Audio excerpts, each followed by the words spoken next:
Tânia, bem-vinda. Obrigada. É um prazer ter-te cá. Muito obrigada. E agora vamos saber quem é a Tânia. Então, eu sou uma genealogista. Quando eu tinha mais ou menos uns 14, 15 anos, comecei a gostar muito sobre a história da Madeira. Depois conheci o André e uma vizinha minha que também trabalhava no arquivo e apresentou-me um bocadinho o que era a genealogia, a família, os caricatos de algumas famílias, e então eu pensei, eu gostava de fazer isso. E então comecei como um hobby, comecei a fazer para amigos. Comecei a ajudar o André também na árvore dele, que já tem muitos anos a árvore dele também. Comecei a fazer a minha e depois então eu pensei, fiquei desempregada e pensei, se calhar isto pode dar um negóciozinho, pode rentabilizar. E então, olha, comecei a abrir a empresa, comecei a falar com muitas comunidades a nível de madeirenses fora, nos Estados Unidos, no Havaí, na Austrália, que eu tenho alguns familiares e fui conectando com algumas pessoas de lá também, madeirenses. E então, eles vêm agora ter comigo, vêm saber sobre a família. Se calhar alguns americanos que já estão cá a viver já contactaram contigo. Já, porque eles gostam de ir aos sítios e saber de onde é que a família andou, as ruas que as famílias andam. Apesar de estar um bocadinho diferente, que eles também gostam de ver as fotos e tudo, claro. Mas eles gostam de saber e sentem uma paz em saber que a minha família andou aqui, então eu também quero caminhar por aqui. E muitos deles também compram por causa disso. E às vezes eles até procuram exatamente a mesma casa onde os familiares viveram para reconstruir e viver lá. Que interessante. É. Mas para tu fazeres isso tens de ter um trabalho de investigação e pesquisa muito grande. Muito grande. Eu pesquisei muitos registros de casamentos, de nascimento, em que às vezes até os padres têm uma caligrafia muito difícil e eu, para entender, eu tenho que imprimir, usar uma lupa, ver letra a letra, porque aquilo às vezes é muito desfocado ou até mesmo na altura não foi muito bem conservado e então está muito borrado e a gente às vezes tem mesmo dia a dia. Se calhar está assim um bocadinho... Não, o Arquivo da Madeira é considerado um dos melhores arquivos a nível da Europa.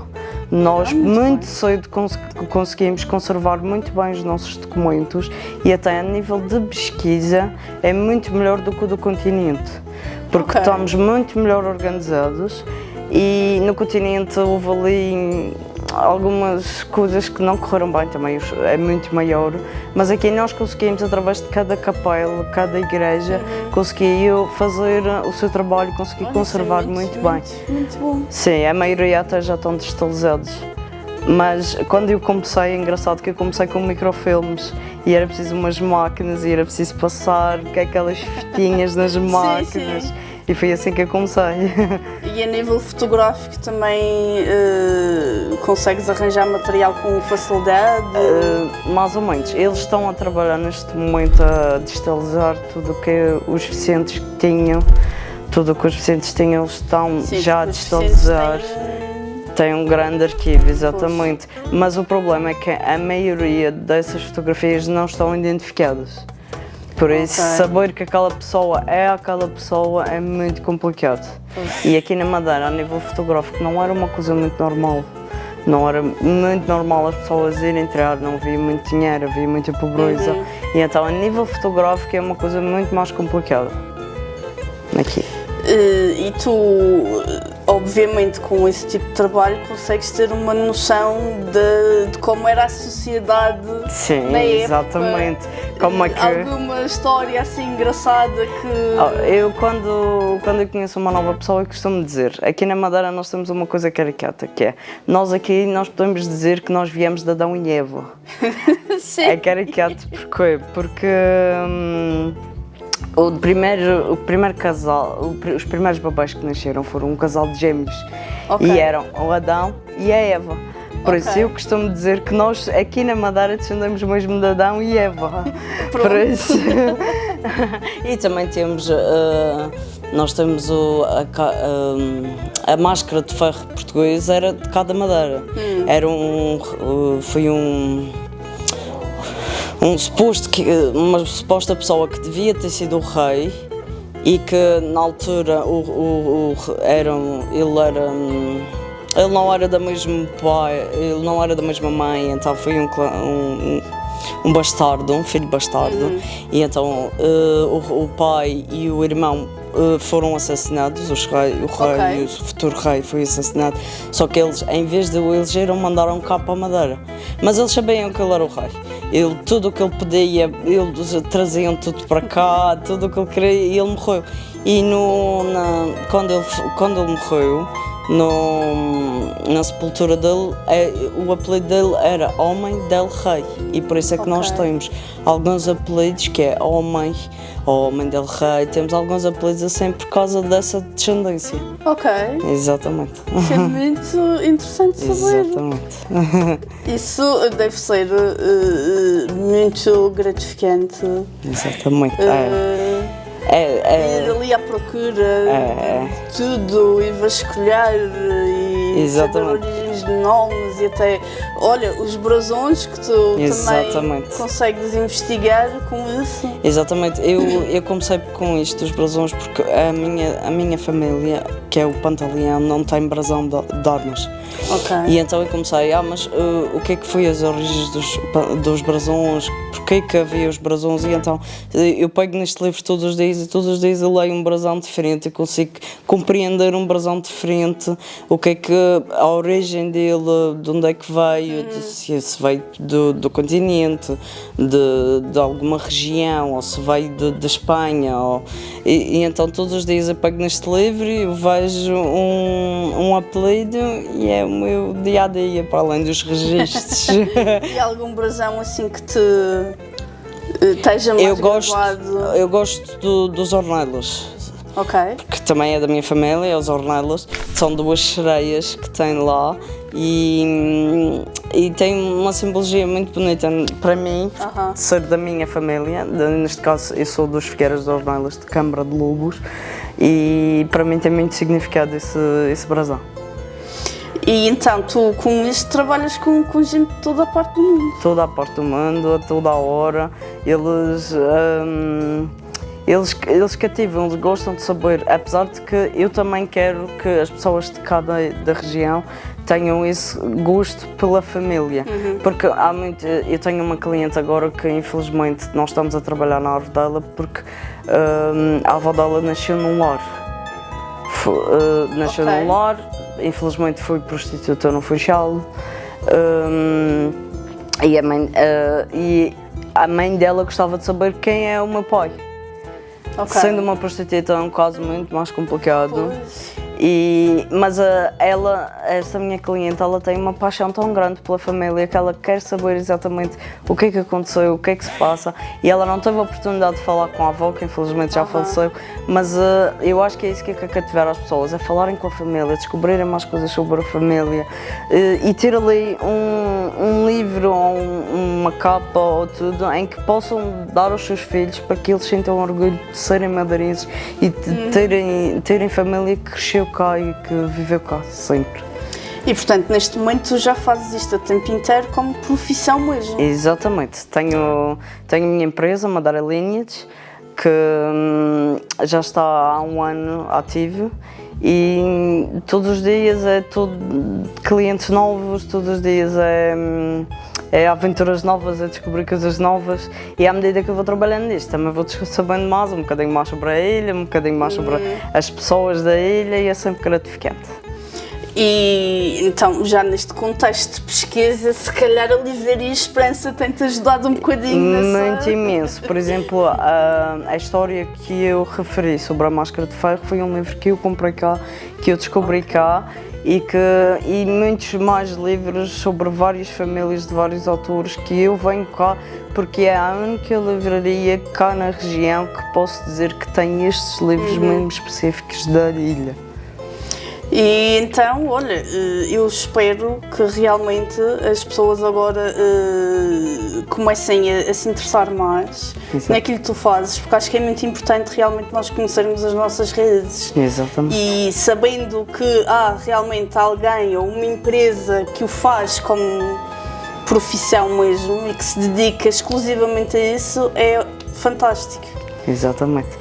E cada vez mais pessoas que passam esta da família, que gostam de ler, que venham cá à livraria comprar os livros, que sejam da família deles, que apesar de parecer que é um livro que fala de muito de nomes e isso e aquilo, mas é a família, é as pessoas de cada região e tem muitos livros cá que muitas pessoas, até mesmo em escolas, eu acho que devia de ser uma coisa que deviam de ler nas escolas, que é a história de cada ilha. Sim, isso, olha, concordo completamente contigo. Exatamente, porque há muitas coisas que nós... isto aconteceu na ilha. Devia ter pelo menos uma parte Exatamente. em cada escola. Exatamente, porque, por exemplo, eles há sempre eu faço isto com os meus sobrinhos, eles têm aulas de português e têm um período em que eles têm que ler um livro. E eu digo, então lê um livro da Madeira, lê um livro sobre a Madeira, do porquê da Madeira. E há coisas em que eles já chegam à escola e já começam, mas isto aconteceu no continente assim, mas na Madeira foi um bocadinho diferente. Pois. E então é isto que devemos passar aos nossos, porque a história de cá também é muito importante. Exatamente, isso tem, aliás, é muito interessante tu focares nesse ponto, porque, por exemplo, o 25 de Abril no continente foi uma coisa, maneira, aqui foi exatamente de outra, exatamente. E isso realmente é uma coisa que eu lembro-me quando estava na escola, que nós estudamos sim o 25 de Abril no geral, mas no continente, não aqui. Exatamente. Porque, por exemplo, eu estou agora a estudar um bocadinho sobre o terremoto que aconteceu em 1577 no continente, mas também chegou cá. Também chegou qualquer coisa cá, também aconteceu qualquer coisa cá. E então é isso que eu estou a estudar. E é isso que deviam de nos aprender. Ok, aconteceu aquele desastre enorme no continente, mas também chegou cá. Mas aí é que está. Exatamente. Isso não nos chega cá. Não nos chega, exatamente. E acho que é muito importante focarmos na nossa história. É muito importante. É engraçado que, pelo menos da minha parte e das pessoas que têm falado comigo, que normalmente não são de cá, que são mais interessados na história da sua família, quer dizer, não são de cá, mas são de cá, ou seja, já são de segunda ou terceira geração e que querem saber. E isso é muito engraçado. É. Eles, por exemplo, muitos dos Estados Unidos, a história dos Estados Unidos é muito curta, é muito vaga, eles quase não estudam até. E então eles, sabendo que eles são de cada Madeira e isso, eles querem saber. Mas é engraçado que eles não querem saber, ok, é que isso aconteceu no continente, ok, mas eu quero saber o que é que aconteceu aqui na ilha. Eu quero saber, por exemplo, o 20 de Fevereiro, o que é que aconteceu? O que é que aconteceu nos incêndios? O que é que aconteceu? Porque é que a ilha mudou? Porque é que já não é como era? É curioso que tu falaste nos incêndios, porque nestes últimos incêndios que houve o ano passado, eu não sei se reparaste, mas a quantidade de estrangeiros que já vivem cá estavam muito mais interessados em saber do bem-estar e do que é que se estava a passar do que nós locais. Exatamente. Até mesmo muitos lá fora estavam a perguntar, mas porquê que isto não está a dar nas notícias? Porquê que não está a dar em nível internacional o que é que está a acontecer na minha ilha? Porque isto é a ilha deles também. Isto é a nossa ilha e a ilha deles. E a não esquecer que a comunidade madeirense espalhada pelo mundo é enorme. Enorme, é. Nós estamos mesmo em muito... Eu não fui, mas ao ano passado o André e o sócio dele foram a uma festa de portugueses nos Estados Unidos e foi a maior festa portuguesa do mundo. E foi nos Estados Unidos, não fui cá, não fui em Portugal, fui nos Estados Unidos.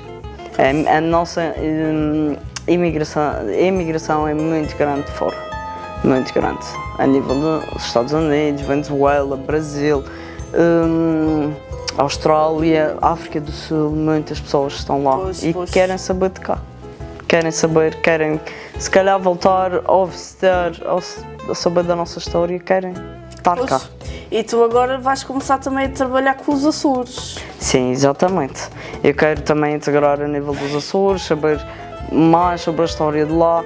dar valor às ilhas, porque Portugal não é só Portugal continental, Portugal também somos nós ilhas, e saber mais, integrar também mais famílias lá aos Açores. Pois, até porque os Açores também têm uma comunidade muito grande, muito grande, e também tem muitas histórias de pessoas que infelizmente estavam em, não tinham muitas dificuldades e tiveram que dar os filhos para adoção nos Estados Unidos, e há muita gente que procura saber mais sobre essas famílias, sobre saber quem eram os seus antepassados. Muito bem. Tânia, olha, muito boa sorte. Muito obrigada. Que realmente consigas chegar ao máximo de pessoas possíveis. Muito obrigada. Que queiram realmente saber dos